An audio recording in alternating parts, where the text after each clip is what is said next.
The Caribbean sun never reached the lower decks of the merchant vessel Iron Maiden, where Tobias Kane had counted 3 years, 2 months, and 17 days in darkness. The ship's belly reeked of bilge water and despair, but it was the sound of chains that haunted him most, the constant clinking of iron against iron as the vessel rolled through endless swells. Tobias sat against the curved hull, his wrists raw from the shackles that bound him to a massive iron ring. Once he'd been a proud sailor aboard His Majesty's frigate Sovereign. Now he was cargo, a prisoner condemned for a crime he didn't commit, forgotten by a world that had moved on without him. "Still breathing down there, Kane?" The voice belonged to Boatswain Garrett, a cruel man who took pleasure in the suffering of others. His boots thundered on the deck above as he made his daily rounds. "Still here," Tobias replied hoarsely, his voice barely above a whisper. Speaking took effort now. Hope took even more. The Iron Maiden wasn't officially a prison ship. Captain Mordecai Blackheart ran a legitimate trading operation, transporting goods and occasionally people across the Caribbean. But everyone knew what really happened in the ship's depths. Men who crossed the wrong people, who knew too much, or who simply found themselves in the wrong place at the wrong time, disappeared into Blackheart's floating dungeon. Tobias had been guilty of the latter. 3 years ago, he'd witnessed something he shouldn't have, a meeting between his former captain and a group of men in expensive coats. Money had changed hands, along with documents that bore the Royal Navy's seal. When Tobias tried to report what he'd seen, he'd found himself framed for theft and desertion, sold to Blackheart for the price of silence. "Lights out!" Garrett's voice echoed from above, though there had been no lights to begin with. The sound of his retreating footsteps left Tobias alone with the familiar symphony of creaking wood and distant waves. It was then, in the deepest darkness, that his fingers found something new. The ship had taken on water during the last storm, and the bilge had risen higher than usual before the pumps could clear it. As Tobias shifted to find a drier spot, his hand brushed against a loose plank in the hull. The wood was soft with rot, and when he pressed against it, it gave way slightly. Curiosity, the first emotion he'd felt in months, sparked within him. Working carefully, he managed to pry the plank loose enough to slip his fingers into the gap behind it. His hand closed around something cold and metallic, a medallion. Even in the darkness, Tobias could feel its weight and the intricate engravings on its surface. The metal was warm to the touch, which seemed impossible given the damp chill of the ship's belly. As his thumb traced the carved patterns, a strange tingling sensation ran up his arm. Suddenly, the medallion began to glow with a soft blue-green light, like moonlight on water. Tobias nearly dropped it in shock, but the gentle radiance was the first beautiful thing he'd seen in years. The light revealed details of his prison he'd never noticed.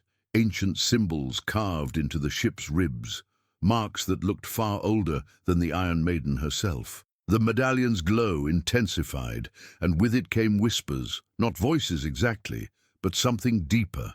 Images flashed through his mind. Ships with black sails cutting through storm-tossed seas, men and women who looked like him standing on windswept decks, and always, the endless blue horizon calling. "Blackwater," the whispers seemed to say. "Tobias Blackwater." The name hit him like a physical blow. Blackwater, not Kane. His mother had told him stories when he was young, tales of a great pirate captain named Ezra Blackwater, who'd ruled these very waters 2 centuries ago. She'd claimed they were descendants, but Tobias had dismissed it as fantasy, the romantic dreams of a woman who'd married a simple fisherman. But now, holding this medallion that pulsed with otherworldly energy, those stories took on new meaning. The whispers grew stronger, showing him visions of hidden treasures, secret islands, and a legacy that had been waiting for him to claim it. The medallion's light suddenly dimmed, leaving Tobias in darkness once more. But something had changed.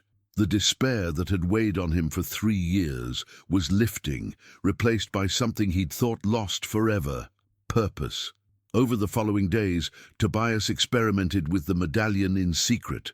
When he held it, his strength seemed to increase. His mind felt sharper, more focused. The chronic pain from his shackles faded to a dull ache.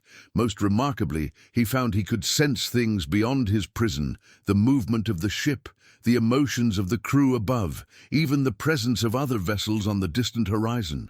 "You're different," observed Willem, the only other long-term prisoner in the ship's belly.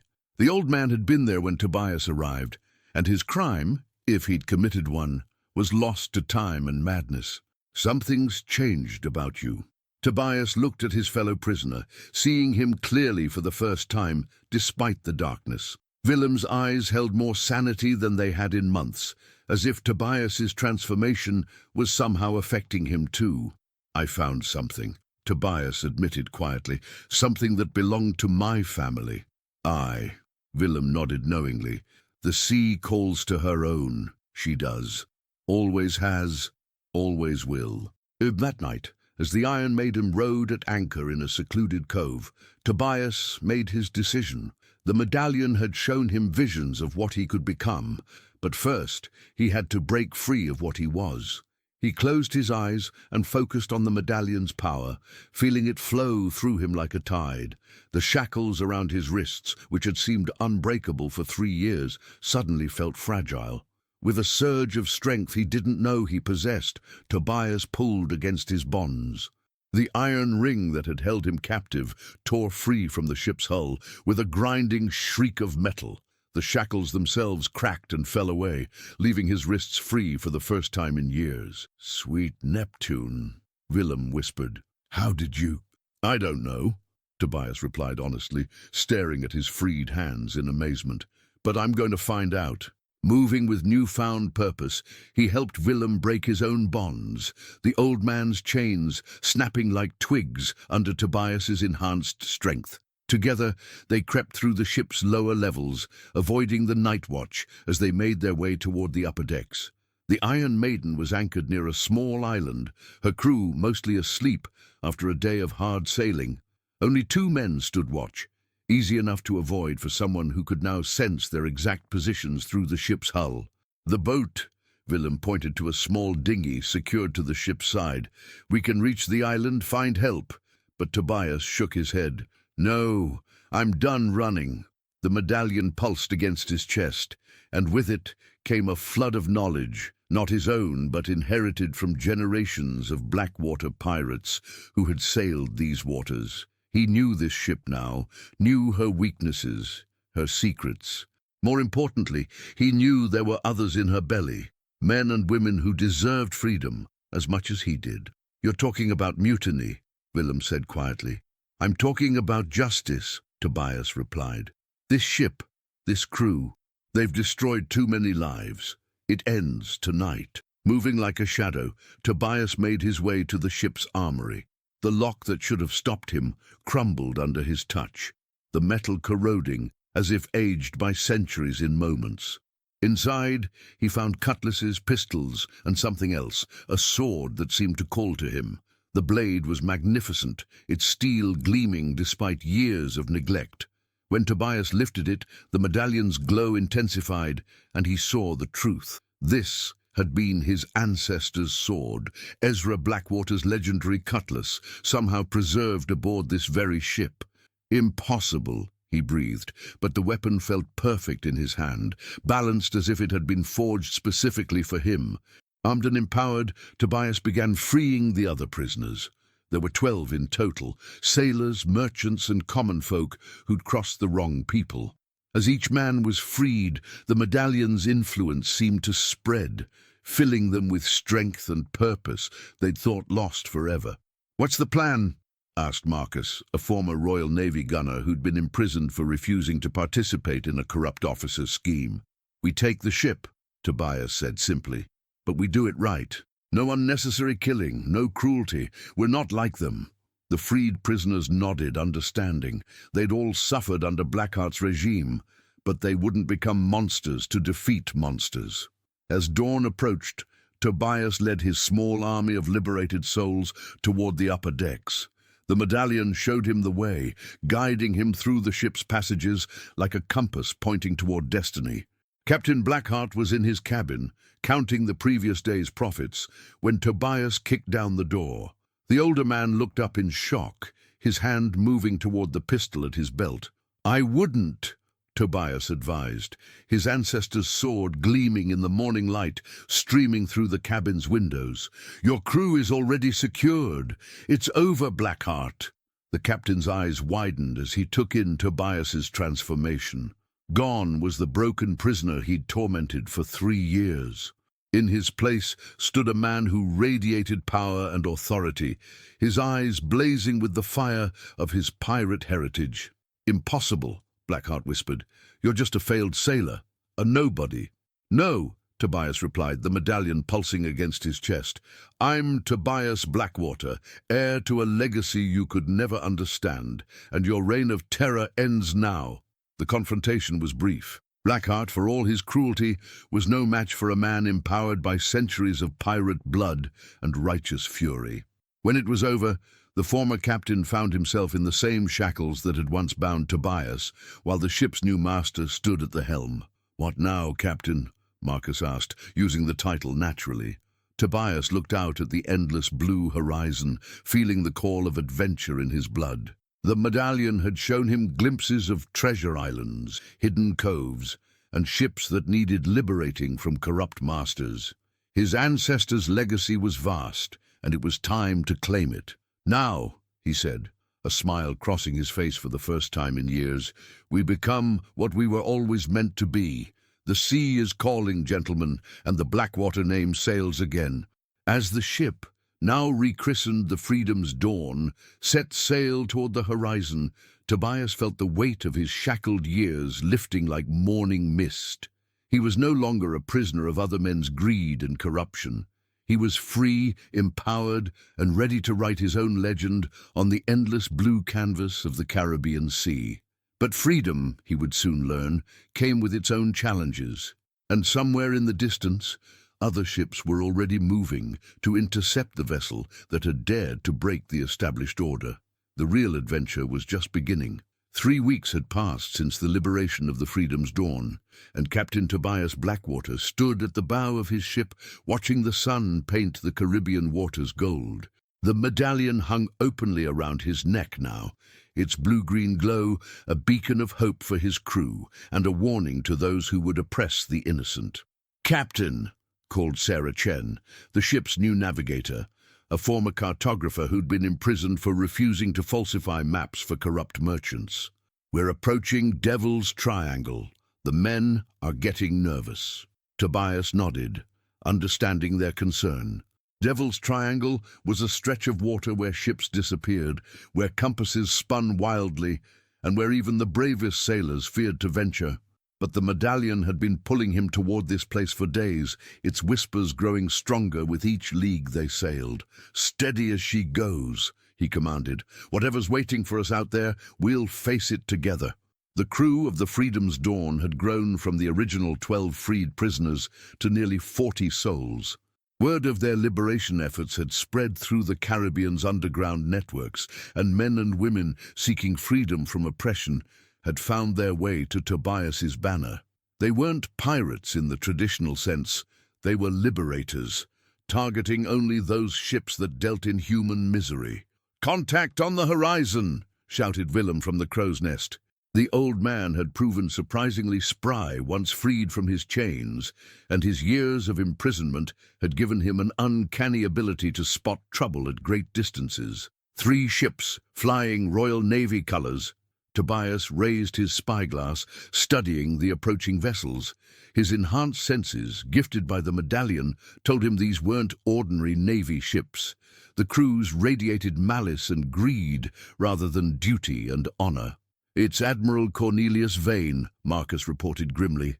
He'd served under Vane years ago, before the man's corruption had driven Marcus to speak out and earn his own imprisonment. "He's the one behind the false flag operations, the one who's been selling Navy protection to slavers and smugglers?" "Then it's time for a reckoning," Tobias said quietly. The medallion pulsed against his chest, and suddenly the water around the Freedom's Dawn began to change. The normal blue-green of the Caribbean deepened to an almost supernatural azure, and phosphorescent trails began following in their wake. The crew watched in amazement as dolphins appeared alongside the ship, their calls seeming to echo the medallion's otherworldly song. "What's happening, Captain?" asked Elena Vasquez, a former Spanish noblewoman who'd been sold into servitude by her own uncle. "The sea is choosing sides," Tobias replied, feeling the truth of it in his bones. As Admiral Vane's ships closed the distance, Tobias made a decision that would have seemed impossible weeks ago. Instead of fleeing or preparing for a conventional battle, he ordered his crew to drop anchor. "Trust me," he told them as confused murmurs rippled through the ranks. "The Blackwater legacy isn't just about sailing, it's about commanding the very waters themselves." The medallion's glow intensified as Tobias placed his hands on the ship's wheel. Ancient words flowed from his lips, words he'd never learned but somehow knew, passed down through generations of his bloodline. The sea responded to his call. The water around the Freedom's dawn began to swirl, forming a protective whirlpool that expanded outward in all directions. Admiral Vane's ships, caught in the supernatural current, found themselves pulled into a circular pattern around Tobias's vessel, unable to escape or close for attack. "Impossible," Vane's voice carried across the water as his flagship, HMS Retribution, struggled against the mystical tide. "No man commands the sea itself. No ordinary man," Tobias called back, his voice somehow carrying clearly despite the distance and the roar of churning water. "But I am Tobias Blackwater, heir to powers you've spent your life trying to suppress and exploit." The truth hit Vane like a physical blow. For years, he'd been searching for artifacts of the old pirate families, items of power that could give him dominance over the Caribbean trade routes. The medallion around Tobias's neck was the greatest prize of all, the heart of the Caribbean, lost for 2 centuries. "You don't understand what you're wielding, boy," Vane shouted. "That power belongs to those strong enough to use it properly. It belongs to those worthy enough to inherit it," Tobias replied. "And you've proven your unworthiness with every life you've destroyed, every soul you've sold for profit." The whirlpool tightened, drawing Vane's ships closer together. But Tobias wasn't interested in destroying them. He had a different plan. With a gesture, he caused the water to calm, leaving the 3 Navy vessels floating peacefully, but surrounded by an unnatural mist that seemed to pulse with the medallion's light. "I offer you a choice, Admiral," Tobias announced. "Surrender now, face justice for your crimes, and your crews will be spared. Continue your corruption, and the sea itself will judge you." Vane's response was predictable. A broadside from all 3 ships aimed at the Freedom's dawn. But the cannonballs never reached their target.